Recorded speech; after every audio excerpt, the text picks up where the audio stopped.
আমার খালাতো ভাই ছাদিক এসে পিছন থেকে আমাকে জড়িয়ে ধরল। আমি একটু লজ্জা পেলাম, কিন্তু আমার হৃদয় আনন্দে ভরে উঠল। আমরা একসাথে অনেকক্ষণ গল্প করলাম। আমার নাম চুমকি, আর আমি আমার খালাতো ভাই ছাদিকের গল্প বলতে যাচ্ছি। ছোটবেলা থেকেই আমরা খুব কাছের ছিলাম। একসাথে খেলা করা, গল্প করা আমাদের প্রতিদিনের জীবনের অংশ ছিল। আমার ভাই হলেও ছাদিকের সাথে আমার সম্পর্ক বন্ধুত্বের চেয়েও বেশি কিছু হয়ে ওঠে একসময়। আমরা প্রায় খালার বাড়িতে দেখা করতাম। সেখানে উঠানে আমরা খেলতাম, কথা বলতাম, আর ভবিষ্যতের স্বপ্ন দেখতাম ছোটবেলা থেকেই। রিয়াজ একটু শান্ত গভীর চিন্তার মানুষ ছিল, আর আমি ছিলাম একটু চঞ্চল প্রাণবন্ত। একদিন দুপুর বেলায় আমি আর ছাদিক একসাথে ছাদে উঠলাম। আমি বললাম, আচ্ছা ছাদিক, তুমি কি কখনো ভেবেছ আমরা কি সারা জীবন এমনই থাকব? আমার চোখে তখন স্বপ্ন দেখছিলাম এভাবে বছরের পর বছর গড়াতে থাকে, আর আমাদের বন্ধুত্ব গভীর হতে থাকে। কিন্তু আস্তে আস্তে আমার মনে এক নতুন অনুভূতির জন্ম নিতে থাকল। রিয়াজের হৃদয়েও আমার জন্য এক বিশেষ স্থান আছে। এক সন্ধ্যায় যখন সূর্য ডুবছিল, আমরা গাছের ছায়ায় হাঁটছিলাম। আমি হঠাৎ থেমে গিয়ে বললাম, ছাদিক, আমি কি তোমাকে কিছু বলবো? ছাদিক তাকিয়ে থাকলো আমার চোখের দিকে। আমি একটু লজ্জা পেয়ে বললাম, আমি জানি না এটা কি, কিন্তু আমি মনে করি আমি তোমাকে ভালোবাসি। ছাদিকের এই কথা শুনে ছাদিকের মুখে এক চিলতে হাসি ফুটে উঠল। সে বলল, চুমকি, আমি অনেক দিন ধরেই তোমাকে এটা বলতে চেয়েছি। আমিও তোমাকে ভালোবাসি। আমাদের ভালোবাসা এখন গোপন, কারণ আমরা জানি পরিবারের কেউ এটা মেনে নেবে না। তাই আমরা চুপি চুপি দেখা করতে শুরু করলাম। একদিন রাতে সবাই ঘুমিয়ে পড়ার পর আমি জানালার পাশ দিয়ে বেরিয়ে আসলাম। ছাদিক বাইরে অপেক্ষা করছিল। আমরা চলে গেলাম নদীর ধারে। সেখানে বসে আমরা অনেকক্ষণ কথা বললাম, স্বপ্ন দেখলাম, আর একে অপরের উপস্থিতি উপভোগ করলাম। এবং আমরা একে অপরের সাথে সঙ্গ দিলাম। আমরা দুজন বেশ কিছু সময় খেলা করলাম, যে খেলাটা আমার জীবনের প্রথম খেলা। খেলা শেষে আমরা রুমে চলে আসলাম। সকালে উঠে আমি হাঁটতে পারছিলাম না। আমার সারা শরীর ব্যথা হয়েছিল। আমি খুঁড়িয়ে খুঁড়িয়ে হাঁটতেছিলাম। আমার মা জিজ্ঞাসা করল, কি হয়েছে? আমি অন্য কিছু বলে মাকে বুঝালাম। এভাবে চলতে থাকে আমার আর ছাদিকের মিলামিশা। রাতে যখন সবাই ঘুমিয়ে থাকে, আমি আমার রুম থেকে বেরিয়ে এসে ছাদিকের রুমে যেতাম। আমরা মৃদু আলোতে কথা বলতাম, বই পড়তাম, কখনো একে অপরের চোখে চোখ রাখতাম।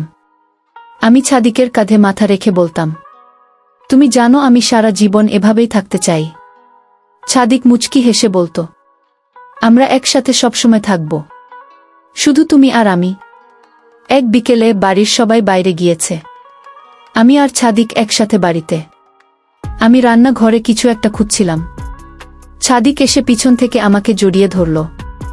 আমি একটু লজ্জা পেলাম, কিন্তু আমার হৃদয় আনন্দে ভরে উঠল। আমরা একসাথে অনেকক্ষণ কথা বললাম, হাসলাম, আর একে অপরের সাথে আরও বেশি ঘনিষ্ঠ হয়ে উঠলাম। এক রাতে যখন সবাই ঘুমিয়েছিল, আমি জানালা দিয়ে বাইরে বেরিয়ে ছাদিকের অপেক্ষা করছিলাম। ছাদিক আসলো। আমরা চুপি চুপি বাগানে গিয়ে বসলাম। ছাদিক আমার হাত ধরে বলল, তুমি জানো চুমকি, তুমি আমার মনের সবচেয়ে গুরুত্বপূর্ণ মানুষ। আমি হাসি দিয়ে বললাম, তুমিও আমার জন্য তাই। রাত গভীর হলে আমি আমার ঘরের জানালা দিয়ে বেরিয়ে এসে ছাদিকের রুমে যেতাম। ছাদিক জানালার পাশে দাঁড়িয়ে থাকতো, আমার অপেক্ষায় থাকতো। আমি তার কাছে গিয়ে দাঁড়াতাম। আমরা একে অপরকে দেখে মুচকি হাসতাম। আমি বললাম, ছাদিক, আমরা কি এভাবে কতদিন থাকতে পারব? ছাদিক গভীরভাবে তাকিয়ে বলল, আমরা একে অপরকে ভালোবাসি, এটা সবচেয়ে বড় কথা। ছাদিক আমার চুলে হাত বুলাতো, আর আমি চোখ বন্ধ করে সেই স্পর্শ উপভোগ করতাম। আমরা তখন অনেকক্ষণ কথা বলতাম, নিজের স্বপ্ন আর ভালোবাসার গল্প শেয়ার করতাম। রাতে যখন বাড়ির সবাই ঘুমিয়ে থাকত, আমি আর ছাদিক একসাথে বসে থাকতাম। ছাদিক আমার হাত ধরে বলতো, তুমি জানো চুমকি, আমি তোমাকে ছাড়া থাকতে পারবো না। আমি চোখে পানি নিয়ে বলতাম, আমিও না। এভাবে চলতে থাকে আমার আর ছাদিকের মিলামিশা। কিছুদিন পর হঠাৎ আমার শরীর খারাপ করে। আমার বারবার বমি হতে লাগে। আমাকে ডাক্তারের কাছে নিয়ে যায়। ডাক্তার সব কিছু চেক আপ করে জানায় আমি মা হতে চলেছি। এটা শুনে বাড়ির সবার পা থেকে যেন মাটি সরে গেল। সবাই আমাকে জিজ্ঞাসা করতে লাগল, এই বাচ্চার বাবা কে? আমি কিছু না লুকিয়ে ছাদিকের নাম বলে দিলাম। তখন ছাদিককে জিজ্ঞাসা করলে ছাদিকও সব স্বীকার করল। তখন আমার আর ছাদিকের বিয়ে দিয়ে দিল। কিন্তু ওই বাড়িতে থাকতে দিল না। আমাদের বের করে দিল সবাই। ছাদিক বেকার ছিল। আমরা কোথায় যাব ভেবে উঠতে পারছিলাম না। আমাদেরকে কেউ মেনে নিল না। তখন আমরা দুজন হাত ধরে বাড়ি থেকে বেরিয়ে আসলাম এবং ভাবতে লাগলাম কি করা যায়। আমরা শহরে চলে গেলাম। সেখানে ছাদিক একটা ছোট চায়ের দোকান করল। আমাদের প্রথমে অনেক কষ্ট হলো, কিন্তু আস্তে আস্তে অনেক স্বাভাবিক হয়ে গেল। এভাবে 3 বছর কেটে গেল। এর মধ্যে আমাদের একটা ফুটফুটি ছেলের সন্তান হলো। তার নাম রাখলাম অভিক। ছাদিক দোকানের পাশাপাশি পড়ালেখা চালিয়ে গেল। 6 বছর পর ছাদিক ডাক্তারি পরীক্ষায় পাশ করে গেল। এখন ছাদিক সরকারি বড় ডাক্তার। আমাদের জীবনের সব দুঃখ চলে গেল।